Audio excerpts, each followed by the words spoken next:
The summer of 1988 in Springfield, Missouri was sweltering, with temperatures reaching the mid-90s and humidity thick enough to cut with a knife.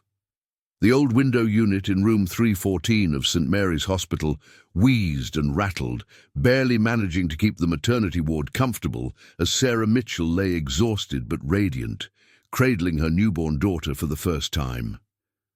"She's perfect, Tom," Sarah whispered, her voice hoarse from 12 hours of labor. The baby girl, all 7 pounds and 2 ounces of her, had arrived at 11:47 p.m. on July 15th with a head full of dark hair and the most piercing blue eyes Tom Mitchell had ever seen. "Look at those eyes. She's going to be trouble, just like her mama." Tom Mitchell, a 28-year-old construction foreman with calloused hands and a heart bigger than the Missouri sky, gently stroked his daughter's tiny fingers. "Emma Rose Mitchell," he said softly, testing the name they'd chosen months ago. "Welcome to the world, little princess." The couple had been trying for 3 years to have a child. 2 miscarriages had nearly broken them, but Sarah's strength and Tom's unwavering faith had carried them through. Now, finally, their miracle was here. But before we continue this incredible story, I want to ask you to hit that subscribe button if you haven't already. We share stories like this every week that will keep you on the edge of your seat. And drop a comment below letting us know where you're watching from. Now let's get back to what happened that night in 1988. Dr. Patricia Hernandez, the attending physician, entered the room with a warm smile. At 52, she'd delivered hundreds of babies and had seen it all, but there was something special about this family that touched her heart. "How are we feeling, Sarah? Ready to get some rest?" "I don't think I could sleep if I tried," Sarah laughed, though her eyelids were heavy. "I just want to keep looking at her." "That's completely normal," Dr. Hernandez assured her, checking Sarah's vitals on her clipboard. "But both of you need your strength. The nurses will take Emma to the nursery for a few hours so you can recover properly. Don't worry, she'll be right down the hall and we'll bring her back for feeding in 4 hours." Tom felt a strange reluctance as Nurse Janet Wilkins, a kind woman in her 40s with graying blonde hair, carefully lifted Emma from Sarah's arms. "It's standard procedure, Mr. Mitchell," Nurse Wilkins explained, noticing his hesitation. "She'll be in the nursery with 5 other babies. We have security cameras, locked doors, and a nurse on duty at all times. Your little girl couldn't be safer." The nursery was just 50 feet down the hallway from room 314, behind 2 sets of locked doors that required a key card to open. The hospital's security system, though primitive by today's standards, included cameras at every entrance and exit. No one could enter or leave the maternity ward without passing through the main checkpoint, where security guard Harold Ramos sat diligently at his desk, occasionally glancing at the black and white monitors showing various corridors. At 3:15 a.m., Tom was jolted awake by Sarah's screams. "Where is she? Where's my baby?" Sarah was sitting up in bed, her face pale as moonlight, staring at Nurse Wilkins, who stood in the doorway looking stricken. Tom's blood ran cold. "What's happening?" Nurse Wilkins stepped into the room, her hands shaking. We can't find Emma. She's not in her bassinet. We've searched the entire nursery, checked every baby twice. She's just gone." The next 6 hours passed in a blur of chaos and disbelief. Dr. Hernandez immediately called the police and initiated the hospital's lockdown procedure. Every door was sealed, every person in the building questioned. Detective Ray Coleman, a veteran investigator with the Springfield Police Department, arrived within 20 minutes, his weathered face grim as he surveyed the nursery. "Tell me exactly what happened," Coleman said to Nurse Wilkins, who was visibly shaking. "I checked on all the babies at 2:30 a.m. Emma was sleeping peacefully in bassinet number 3. At 3:10, I went to prepare bottles for the 4 a.m. feeding, and when I came back," she gestured helplessly at the empty bassinet. "The blanket was still there, but Emma was gone." Coleman examined the nursery methodically. The windows were sealed shut and painted over. They hadn't been opened in decades. The only way in or out was through the two locked doors, both of which required key cards that only hospital staff possessed. Who has access to these key cards? 15 people on the night shift, Dr. Hernandez replied. All long-time employees.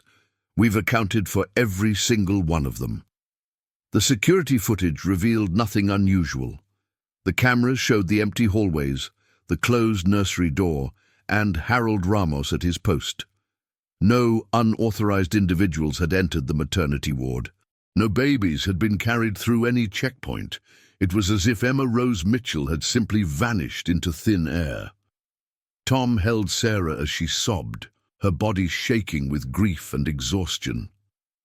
"Someone has our baby," she whispered against his chest.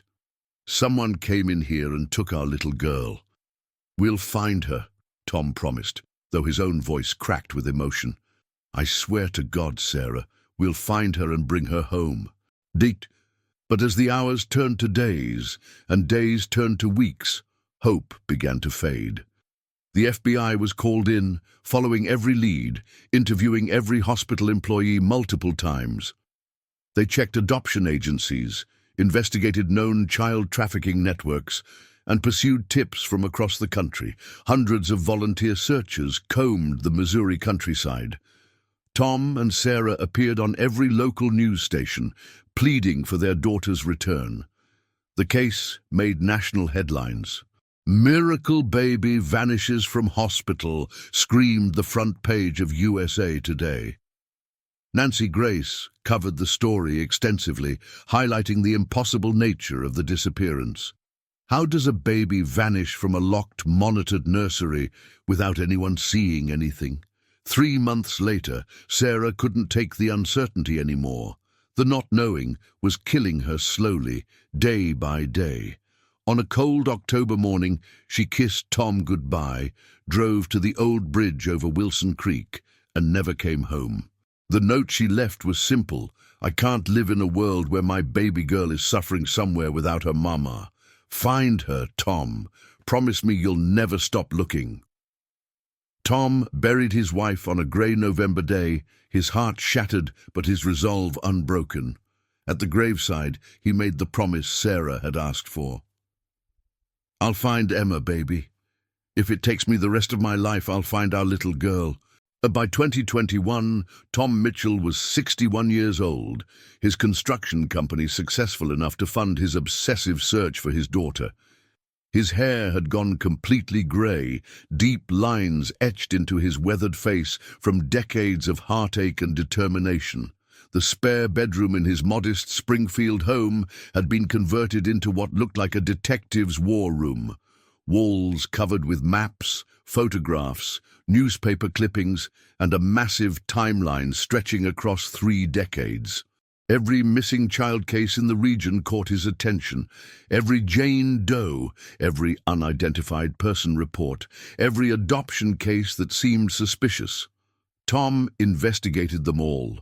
He'd hired 5 different private investigators over the years, spent over $200,000 following leads that went nowhere.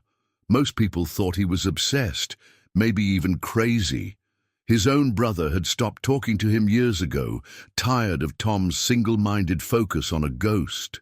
But Tom knew Emma was out there somewhere. He felt it in his bones. The case had officially gone cold in 1995, relegated to a dusty file cabinet in the Springfield Police Department's basement. Detective Coleman had retired in 2003, taking with him the institutional knowledge of the investigation. New detectives occasionally reviewed the file when similar cases arose, but no new leads had emerged in over a decade. Tom's daily routine had become ritualistic. Every morning at 5:30 a.m., he'd review his files over coffee, checking for new missing person reports online, scrolling through age progression photos generated by computer software that showed what Emma might look like now. The FBI's age progression specialists had updated her photo every few years, at age 5, 10, 16, 21. The most recent version showed a beautiful young woman with dark hair and those distinctive blue eyes that Tom remembered so clearly. She'd be 33 now, Tom would tell his reflection in the bathroom mirror each morning. Probably married, maybe with kids of her own. She might not even know she's adopted. The thought that Emma might be living a normal life somewhere, unaware of her true identity, was both comforting and torturous. Tom had read about cases where kidnapped children were raised by their abductors, never knowing their real names or origins. What if Emma was happy? What if finding her would destroy the only life she'd ever known? These questions haunted Tom, but they never stopped him from searching. His latest obsession was social media, Facebook, Instagram, TikTok, platforms that didn't exist when Emma disappeared, but now offered unprecedented opportunities to find people.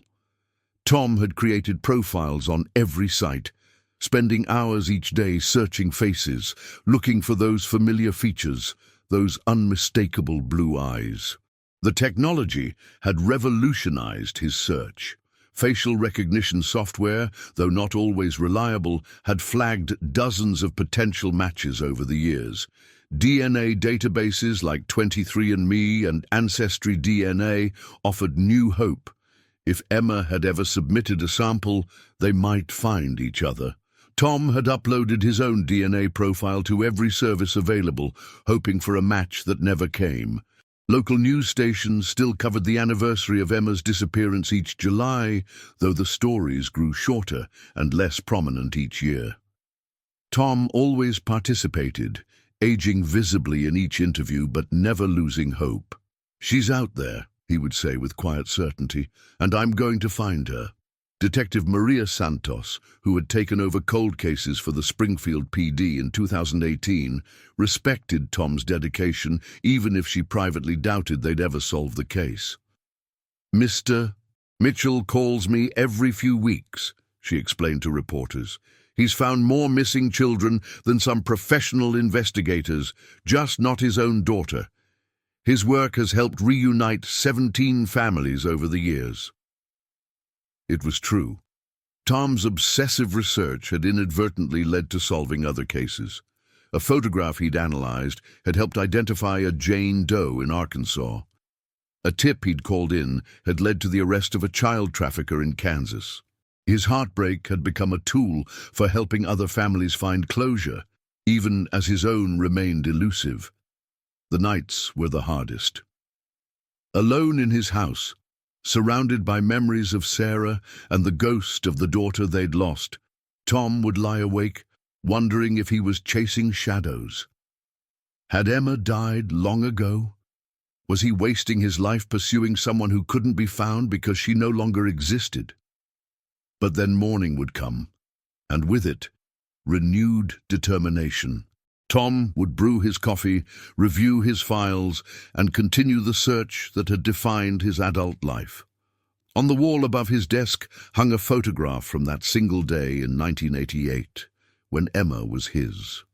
A tiny baby with dark hair and impossibly blue eyes, perfect and precious and irreplaceably lost.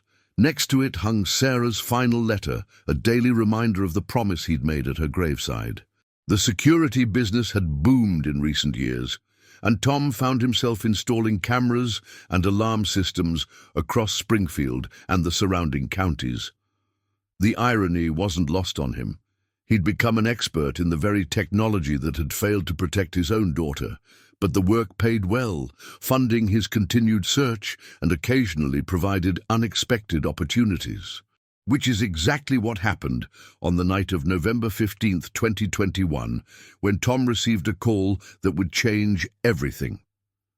The call came at 11:47 p.m., exactly 33 years to the minute after Emma's birth. Tom would later wonder if Sarah was somehow watching over them, orchestrating the timing from wherever she was now. "Mr. Mitchell, this is Dave Patterson at Midwest Security Systems. I'm sorry to call so late, but we've got a situation at the downtown office complex you wired last month. The motion detectors are going off, but when security arrives, there's nobody there. Could be a malfunction, but the client wants us to check the system remotely. Tom rubbed his tired eyes and glanced at the clock. He'd been reviewing Emma's file again, as he did every November 15th, marking another anniversary of Sarah's death. "I'll be right there, Dave. Meet me at the office in 20 minutes. The Midwest Security Systems office was located in a converted warehouse in Springfield's business district, filled with banks of monitors displaying feeds from hundreds of clients across 3 counties. Tom had designed and installed most of these systems himself over the past decade, each one representing another step in his evolution from construction worker to security expert. Dave Patterson, a former police officer in his 50s, was waiting in the parking lot when Tom arrived. "Sorry about this, Tom. The Riverside office complex has had 3 false alarms tonight. The cleaning crew finished at 10 p.m. Building should be empty, but something keeps triggering the sensors on the 3rd floor. They entered the monitoring room, where dozens of screens flickered with black and white and color feeds from across the region. Tom located the Riverside complex cameras and began reviewing the footage systematically. The building appeared empty, hallways illuminated only by emergency lighting, office doors closed and locked. "There," Dave pointed at monitor number 15. "3rd floor, east wing. Motion detector went off at 11:15. Tom rewound the footage and watched carefully. At 11:14:32, the hallway was empty. At 11:15:18, the motion sensor triggered, but the hallway still appeared vacant. "It could be a bug or a bird," Tom muttered, adjusting the contrast and brightness. "Sometimes small animals get into these buildings and—" He stopped mid-sentence, his blood turning to ice water in his veins. On monitor number 12, showing the building's main lobby, a figure had appeared. A woman in her 30s with dark hair pulled back in a ponytail, wearing dark clothing and moving purposefully across the marble floor. The timestamp read 11:16:45.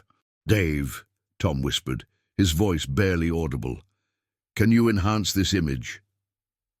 Dave leaned forward, squinting at the screen. "Sure. Let me clean it up." He adjusted several controls, sharpening the image and increasing the contrast. The woman's face became clearer as she passed directly under one of the lobby's security cameras. Tom's hands began to shake. The facial features, the bone structure, the way she carried herself. It was like looking at a ghost. But it wasn't Sarah he was seeing. It was Sarah's daughter. It was Emma. "Jesus Christ," Tom breathed, reaching toward the screen with trembling fingers. "That's her.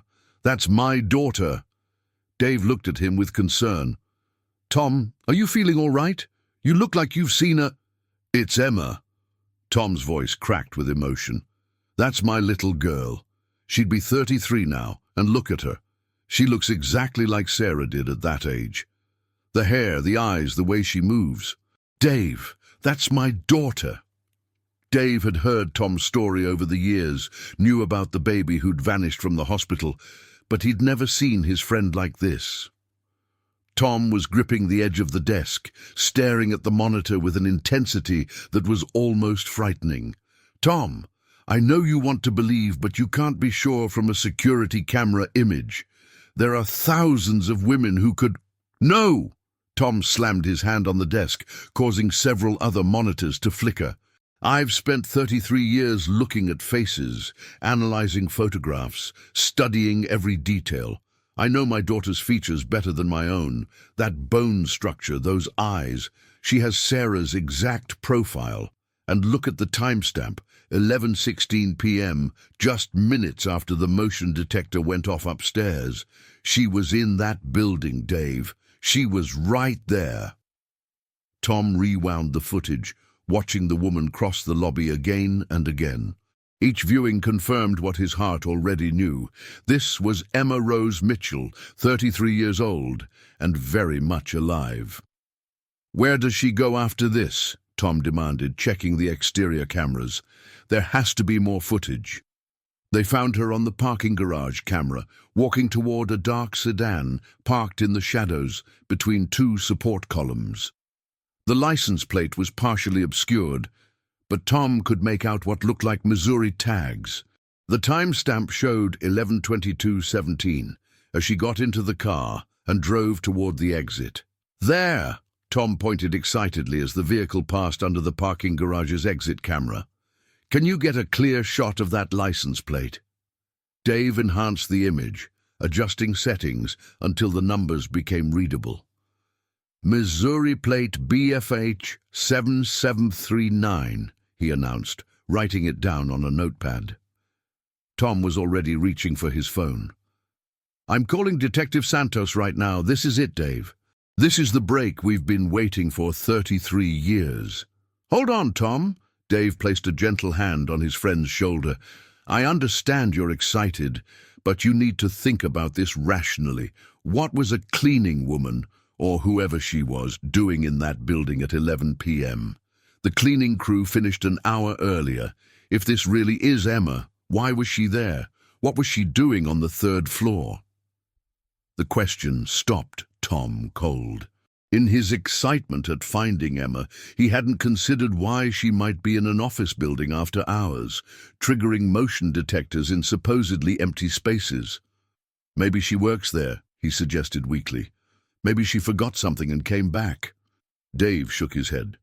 "Tom, I hate to say this, but someone who enters a building illegally at 11 p.m. isn't usually up to anything good. If this really is your daughter, you might not like what you discover about her life." Tom stared at the frozen image on the monitor, his daughter's face, finally found after 33 years of searching, but captured in circumstances that raised more questions than answers. What was Emma doing there? How had she gotten into a locked building? And why did she seem to know exactly where she was going? "I don't care," Tom said finally, his voice steady with determination. "I don't care what she's done or what kind of life she's lived. She's my daughter, and I've been looking for her since before she could walk. Whatever trouble she might be in, whatever's happened to her, we'll figure it out together." He picked up the phone and dialed Detective Santos's number, knowing he was about to either solve the greatest mystery of his life or open a door to truths he might not be prepared to handle. Detective Maria Santos had seen enough heartbroken parents over her 15-year career to recognize the signs of desperate hope. When Tom Mitchell called at midnight, breathless with excitement about security footage, her first instinct was to manage his expectations. She'd fielded dozens of similar calls from Tom over the years, potential sightings that inevitably led nowhere. But something in his voice was different this time. There was a certainty, a conviction that made her agree to meet him at the police station despite the late hour. "I've been doing this job long enough to know when someone's chasing ghosts," Santos explained to her partner, Detective Brian Hughes, as they reviewed the enhanced security footage the next morning. "But Tom Mitchell isn't delusional. He's methodical, thorough, and he knows faces better than any investigator I've ever worked with. If he says this is his daughter, I'm inclined to believe him." Hughes, a skeptical veteran in his 50s, studied the monitor displaying the woman's image. "The facial structure is consistent with the age progression photos," he admitted reluctantly. "And those eyes, they're distinctive. But Maria, this woman was clearly breaking and entering. If she really is Emma Mitchell, she's been missing for 33 years. What kind of life has she been living? What kind of person has she become?" The license plate search revealed that BFH 7739 was registered to Rebecca Chen, age 34, with an address in Branson, Missouri, about 45 minutes south of Springfield. A background check showed a clean record, no arrests or outstanding warrants. Chen worked as a freelance bookkeeper and lived alone in a modest apartment complex. "Rebecca Chen doesn't match the age or description," Santos noted, reviewing the DMV photo on her computer screen. "Asian woman, different height and build entirely. Either she's using someone else's car, or the plates were stolen. Tom arrived at the police station at 8 a.m. sharp, clutching a manila folder thick with documents he'd compiled overnight. His eyes were bloodshot from lack of sleep, but his energy was electric. "I've been thinking about this all night," he announced, spreading photographs across Santos's desk. "The timeline, the location, everything makes sense now." "How so?" Hughes asked, genuinely curious despite his skepticism. Tom pointed to a map of Springfield marked with colored pins. "The Riverside office complex is 12 blocks from St. Mary's Hospital. Whoever took Emma in 1988 might still be in the area. Maybe she grew up here. Maybe she's been right under our noses this whole time."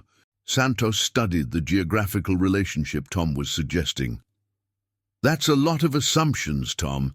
Even if this woman is Emma, we don't know that her presence at the office building has anything to do with her disappearance 33 years ago." "But what if it does?" Tom's voice carried a desperate edge. "What if whoever took her is still controlling her somehow? What if she's being forced to break into buildings, steal things? What if she needs help but can't ask for it because she doesn't even know who she really is?" Hughes exchanged a glance with Santos. Tom's theories were becoming increasingly elaborate, born from desperation and 33 years of unanswered questions. "Tom, we need to approach this systematically. First, we determine if this woman really is Emma.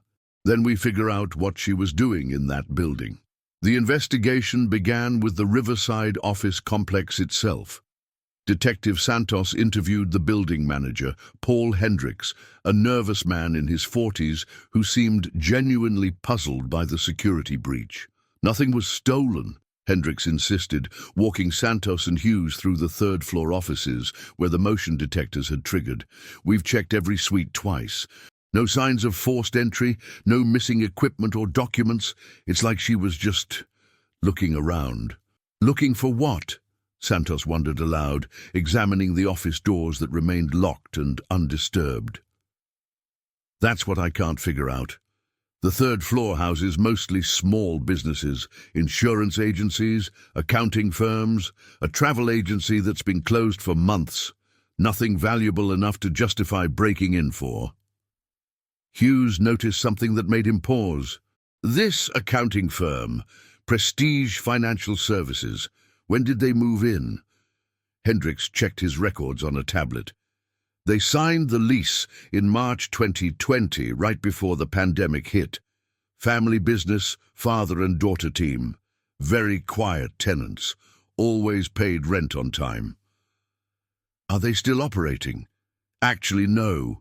They moved out suddenly about 6 months ago. Paid the lease through the end of the year but stopped using the space. Said they were transitioning to working from home." Santos felt the familiar tingle that came with discovering a potential lead. "Do you have contact information for the owners?" Hendricks scrolled through his files. "Harold and Emma Prestige. I have a phone number, but it's been disconnected." The forwarding address they provided was a P.O. box that's apparently been closed too.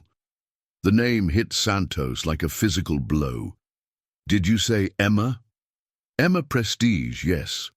Nice woman, very professional. Dark hair, probably in her 30s. Actually, now that I think about it, she looked a lot like the woman in your security footage." Tom, who had been listening intently from the hallway, stepped forward with tears in his eyes. "Emma," he whispered. "She kept her name. Somehow. Some way. She kept her name." The next several hours were a whirlwind of activity. Santos obtained a warrant to search the abandoned Prestige Financial Services office, while Hughes began investigating Harold Prestige's background. Tom waited in the police station's lobby, alternating between pacing and sitting motionless, his emotions swinging between hope and terror. The office space told a story of hasty abandonment. Filing cabinets stood empty, but scattered papers remained on desks and floors. Santos found bank statements, client lists, and business correspondence that painted a picture of a small but successful accounting firm specializing in cash-heavy businesses, restaurants, bars, entertainment venues. "Look at this," Hughes called from behind the reception desk. He held up a framed photograph that had been left in a drawer, a professional business portrait of a man in his 70s and a woman in her early 30s. The woman had dark hair, piercing blue eyes, and facial features that were unmistakably familiar. Tom stared at the photograph through the office window, his hands pressed against the glass. There was no doubt this was Emma Rose Mitchell, 33 years older, but still bearing the distinctive features he remembered from those precious few hours in the hospital. "The man must be Harold Prestige," Santos said, studying his weathered face and grey beard. "He looks old enough to have been an adult in 1988. Hughes was already running Harold's information through the criminal database. Harold James Prestige, age 74. No criminal record, but get this. He doesn't exist before 1989. No birth certificate, no school records, no military service. It's like he appeared out of thin air the year after Emma disappeared." The implications were staggering. Harold Prestige had created a false identity and raised Emma as his daughter, using her real first name, but giving her a fabricated surname and history. For 33 years, she'd been living a lie, possibly without even knowing it. "We need to find them," Tom said, his voice hoarse with emotion. "We need to find Emma and bring her home." But finding Emma Prestige would prove more difficult than anyone anticipated. The trail went cold at the abandoned office and the closed P.O. box. Phone records showed the disconnected number had received very few calls over the past 2 years. Bank records revealed that Prestige Financial Services had been struggling financially, with several bounced checks and unpaid bills in the months before they disappeared. "They're running from something," Santos concluded as the team reviewed their findings that evening. "The question is whether they're running from us, from creditors, or from something else entirely." Tom stared at Emma's photograph, memorizing every detail of her adult face. After 33 years of searching, he'd finally found his daughter, but instead of answers, he had only more questions, and the growing certainty that Emma was in danger, whether she knew it or not. The breakthrough came from an unexpected source. 3 days into the investigation, Detective Santos received a call from Janet Wilkins, the same nurse who had been working the night Emma disappeared in 1988. Now 73 years old and living in a retirement community in Ozark, Missouri, Janet had seen the news coverage about the security footage and wanted to share something she'd kept secret for over 3 decades. "I should have spoken up years ago," Janet said, her voice trembling as she sat across from Santos and Hughes in the police station's interview room. Tom watched from behind one-way glass, his heart pounding, as he prepared to hear what might finally explain his daughter's disappearance. "But I was scared, and then so much time passed that I convinced myself it didn't matter anymore." "Mrs. Wilkins, anything you can tell us could help bring Emma home," Santos said gently. "What happened that night that you didn't report?" Janet wrung her hands, her eyes fixed on the table. "There was another man in the hospital that night, someone who shouldn't have been there.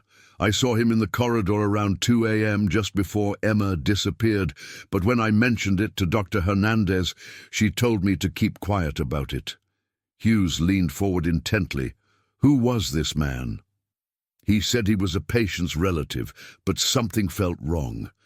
He was too well dressed for someone visiting at that hour, and he knew his way around the hospital too well. He was older, maybe in his 40s, with greying hair and a beard. Very polite, very professional, but his eyes—" Janet shivered. "His eyes were cold. He asked me specific questions about the nursery procedures, about when we checked on the babies." Santos showed her the photograph from the abandoned office. "Is this the man you saw?" Janet studied Harold Prestige's face for a long moment, then nodded slowly. That's him, but 33 years younger. He looks exactly like I remember. The revelation sent shockwaves through the investigation. Harold Prestige hadn't just adopted Emma. He had planned her kidnapping, studied the hospital's security measures, and executed the theft with precision. But why? What could possibly motivate someone to steal a newborn baby? The answer began to emerge as Hughes dug deeper into Harold's fabricated history. Financial records from the late 1980s showed that Harold had been living under his real name, Harold James Preston, before 1989. Preston had been a CPA with a small practice in Kansas City, married to a woman named Margaret, who had died in a car accident in 1987. "Look at this," Hughes said, spreading documents across the conference table. Harold and Margaret Preston tried to adopt for years, but were repeatedly rejected due to Margaret's mental health issues. After she died, Harold applied to adopt as a single parent and was denied again. The adoption agency's file notes that he became increasingly agitated and desperate during the process. Tom studied Harold's photograph with new understanding. He lost his wife and couldn't adopt legally, so he decided to take a baby instead. But why Emma specifically? Why our daughter? The answer came from an unlikely source, the hospital's old employment records. Dr. Patricia Hernandez, the physician who had delivered Emma, had received several calls in the weeks leading up to the birth from someone claiming to be conducting a medical survey. The caller had asked detailed questions about upcoming deliveries, specifically focusing on babies born to couples with no extended family nearby. He was hunting, Santos realized. Harold researched expectant mothers, looking for the perfect target. Tom and Sarah were ideal. Young couple, no local relatives, first-time parents who wouldn't know all the hospital procedures. But the investigation took another disturbing turn when they discovered Harold's connection to the hospital itself. Employment records from 1988 showed that Harold Preston had worked briefly as a maintenance contractor at St. Mary's Hospital in the spring of 1988, giving him intimate knowledge of the building's layout, security systems, and procedures. He had keycard access, Hughes said, examining the contractor logs. Harold worked in the hospital for 6 weeks, officially installing new lighting in the maternity ward. He knew exactly how to get in and out without being detected. Tom felt sick as the full scope of Harold's planning became clear. This hadn't been a crime of opportunity. It had been a carefully orchestrated kidnapping months in the making. Harold had studied the hospital, researched potential victims, and prepared a new identity for both himself and the baby he planned to steal. But why keep her name? Tom wondered aloud. If he was creating a whole new life for her, why risk using Emma? The answer came from a child psychologist, Dr. Amanda Foster, whom Santos consulted about the case. Children who are taken at birth often have fragments of memory or identity that persist even when they don't understand their origin. Dr. Foster explained, "It's possible that Emma somehow knew her name instinctively, and Harold found it easier to incorporate that into her false identity rather than fight it." Meanwhile, the search for Emma and Harold continued. Financial investigations revealed that Prestige Financial Services had been operating as more than just an accounting firm. They had been laundering money for several criminal organizations across Missouri and Arkansas. Harold's expertise as a CPA had made him valuable to criminals who needed legitimate-looking financial records. "That explains why they ran," Santos said, reviewing bank statements that showed hundreds of thousands of dollars flowing through the business in suspicious patterns. They weren't just running from us. They were running from their criminal clients who probably discovered the FBI was investigating money laundering operations in the region. Tom absorbed this information with growing horror. Not only had his daughter been kidnapped and raised with a false identity, but she had unknowingly become involved in criminal activity. "Does she know?" he asked desperately. "Does Emma know what they've been doing?" "Hard to say," Hughes replied. She could be completely innocent, thinking she was just helping her father with legitimate accounting work. Or she could be a willing participant who's known the truth all along. The question haunted Tom as the investigation expanded. FBI agents joined the search, treating it now as both a decades-old kidnapping case and an active money laundering investigation. Emma Rose Mitchell had become Emma Prestige. But who was she really? A victim or a criminal? An innocent woman manipulated by the man who stole her, or a willing participant in a life built on lies? As the search intensified, Tom received an unexpected call that would change everything once again. The caller ID showed E Prestige, and for a moment Tom couldn't breathe. "Hello?" Emma's voice was exactly as he had imagined it would sound, like Sarah's voice, but younger, more uncertain. "Emma!" Tom's voice cracked with emotion. "Is this really you?" I think you might be my father," she said, her words barely above a whisper. "I saw the news reports. I've been having dreams my whole life about a man and woman who loved me, and when I saw your face on television, I knew it was you. But Mr. Mitchell, I need help. People are trying to kill us." The meeting was arranged for dawn at Wilson Creek Bridge, the same bridge where Sarah had ended her life 33 years earlier. Tom arrived at 5:30 a.m. with Detective Santos and a full FBI surveillance team positioned discreetly throughout the area.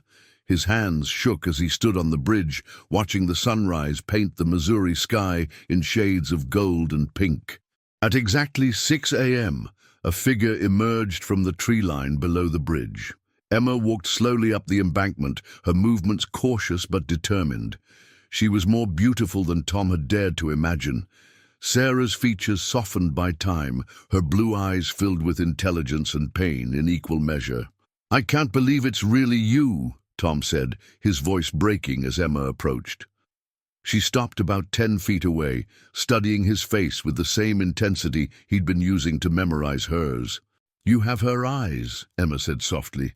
"In my dreams, there was always a woman with kind eyes, and you have the same expression. She was my mother, wasn't she?" Tom nodded, unable to speak for a moment. "Her name was Sarah. She loved you more than life itself. When you disappeared," he gestured toward the bridge, "she couldn't live with not knowing what happened to you." Emma's face crumpled with grief. "Harold told me my parents died in a car accident when I was a baby. He said he was my grandfather, that he'd raised me out of love. I never questioned it until recently, when I started finding inconsistencies in our documents, financial records that didn't match our supposed history. And then I started having the dreams more frequently, memories of being held by people who weren't Harold." "What made you finally realize the truth?" Santos asked, stepping forward slowly. Emma looked at the detective warily before answering. "Harold's been acting strangely for months. Paranoid, frightened, making phone calls at all hours. Then I discovered he'd been using our business to clean money for drug dealers and human traffickers. When I confronted him about it, he broke down and told me everything. The story Harold had finally revealed was even more disturbing than the investigators had imagined. After Margaret's death, Harold's grief had twisted into an obsession with having a child to love. The adoption rejections had driven him to desperation, and his work at the hospital had provided the perfect opportunity. "He said he chose you because you were perfect," Emma continued, her voice hollow with shock. "Beautiful parents, no extended family nearby, a father who worked construction and wouldn't have the resources to mount a massive investigation. He researched you for weeks before I was born." Tom felt rage building in his chest, but he forced himself to stay calm. "Where is Harold now, Emma?" "Dead," she said simply. 3 days ago, someone shot him outside our apartment in Branson. I think our criminal clients figured out that the FBI was closing in on the money laundering operation. Harold was trying to get us both into witness protection, but they found him first. The FBI surveillance team immediately radioed for local support in Branson, but Emma shook her head. I already called the police there. Harold's body was found yesterday. The apartment has been cleared out. Someone took all our financial records, all the evidence of what we'd been doing. Santos stepped closer, her voice gentle but urgent. Emma, we need to know everything. Every client, every transaction, every person who might be looking for you now. Your life could be in danger. I know, Emma replied. That's why I'm here. Harold gave me instructions before he died. If anything happened to him, I should find my real father and tell him everything. He said he'd spent 33 years trying to give me the love I deserved, but he knew he'd stolen it from someone who deserved it more. Over the next 2 hours, Emma provided details about Prestige Financial Services that would help the FBI dismantle a money laundering network spanning 5 states. She turned over flash drives containing financial records, client lists, and communication logs that Harold had hidden as insurance against their criminal associates. But more importantly for Tom, she shared memories of growing up as Emma Prestige, a childhood filled with love and attention from a man who had convinced himself that kidnapping was justified by the devotion he could provide. He was a good father in many ways, Emma said, her voice filled with conflicted emotion. He taught me everything: how to ride a bike, how to do math, how to handle finances. He was proud when I graduated college, walked me down the aisle at my wedding, held my children when they were born. Tom's heart stopped. You're married? You have children? Emma's face crumpled again. I was married. My husband David died 2 years ago in Afghanistan. He was deployed with the army. Our children, Sarah and Thomas, they're with David's parents in Texas right now. I sent them away when Harold started acting paranoid. I was afraid something like this might happen. Tom's grandchildren were named after his wife and himself, though Emma had chosen the names without knowing their significance. The connection felt like a message from Sarah, a sign that their daughter had always carried some piece of her true identity within her. I want to meet them, Tom said, tears streaming down his face. I want to know my grandchildren, and I want them to know who you really are. I'm scared, Emma admitted. What if they hate me when they learn the truth? What if they can't understand that I never knew I was living a lie?